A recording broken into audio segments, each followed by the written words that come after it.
మద్యం సేవించి వాహనం నడిపితే జైలుకు తప్పదు. బాధ్యతగా వ్యవహరించి మీరు క్షేమంగా ఉండి ఎదుటివారి ప్రాణం కాపాడండి.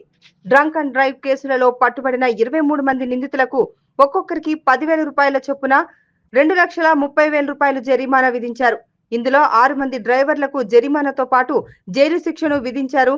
4వ అదనపు జ్యుడిషియల్ మెజిస్ట్రేట్ కోర్టు తిరుపతి గౌరవ జడ్జి శ్రీ గ్రంథి శ్రీనివాస్ గారు. ప్రజలు ట్రాఫిక్ నియమ నిబంధనలను తప్పకుండా పాటించాలని, అతిక్రమిస్తే కఠిన చర్యలు తప్పవని జిల్లా SP Shri L Subbarayudu IPS గారి ఆదేశాల మేరకు ట్రాఫిక్ డీఎస్పీ రామకృష్ణాచారి కేసుల వివరాలు వెల్లడించారు. తిరుపతి పట్టణ పరిధిలో ట్రాఫిక్ నిబంధనలను ఉల్లంఘిస్తూ వాహనాలు నడిపిన డ్రైవర్లపై ట్రాఫిక్ పోలీస్ వారు ప్రత్యేక డ్రంక్ అండ్ డ్రైవ్లు నిర్వహించి కేసులు నమోదు చేశారు. సుమారు 23 మందిపై కేసులు నమోదు చేశారు. పట్టుబడిన ముద్దాయిలను 4వ additional judicial magistrate court Tirupati వారి ముందు హాజరుపరచగా గౌరవ జడ్జి శ్రీ గ్రంథి శ్రీనివాస్ ఒక్కొక్కరికి 10,000 చొప్పున 23 మందికి మొత్తం 2,30,000 చొప్పున జరిమానా విధించారు. పట్టుబడిన వారిలో 6 మంది డ్రైవర్లకు జరిమానాతో పాటు జైలు శిక్ష కూడా విధిస్తూ తీర్పు చెప్పారు.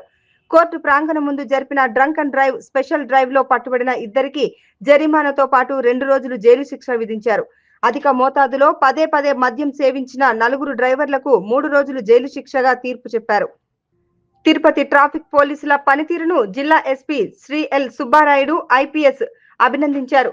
తిరుపతి నగర ప్రజలకు ట్రాఫిక్ సమస్య తలెత్తకుండా బాధ్యతతో విధులు నిర్వర్తించే విధంగా చూడాలని ట్రాఫిక్ డీఎస్పీ రామకృష్ణాచారికి సూచనలు చేశారు.